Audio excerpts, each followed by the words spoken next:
যে গত 10 মাসে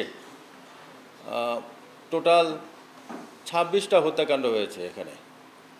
26টার মধ্যে দুইটা লাশ আমাদের নদীতে ভেসে এসেছিল। এই যেহেতু নৌ পুলিশ আছে এখানে, নৌ পুলিশ এই দুইটা মামলা তদন্ত করছে। বাকি যে 24টা হত্যাকাণ্ডের মামলা, এই মামলাগুলোর মধ্যে 2টা বাদে, 24টার মধ্যে 2টা বাদে 22টা ঘটনার ডিটেকশন হয়ে গেছে।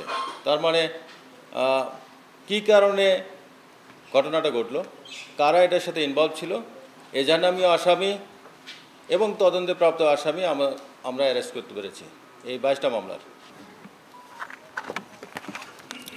এর মধ্যে ধরেন ইজি বাইক এবং ভ্যান চুরির ঘটনায় ইজি বাইকগুলো সব টার্গেট হয়ে যায়, ব্যাটারি চুরি করে ইয়ারা, সেই চেষ্টা করতে গিয়ে আলটিমেটলি ইজি বাইক ড্রাইভারকে অথবা ভ্যান চালককে মেরে ফেলে। এরকম ঘটনা আছে 5টা। মাদক বিক্রয় নিয়ে আধিপত্য বিস্তার নিয়ে ঘটনা আছে 7টা। চুরি সংক্রান্ত ঘটনা 1টা, যেটা আমরা ওই যে বয়স্ক ভিখারি মহিলা এনার ঘটনাটা।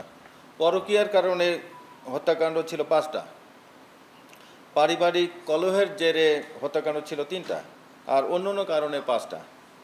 তো এই সব মিলে আমাদের মোটামুটি আমার কথা শেষ করতে চাই যে হত্যাকাণ্ডের বিষয়ে বললাম, মাদকের বিষয়ে বললাম,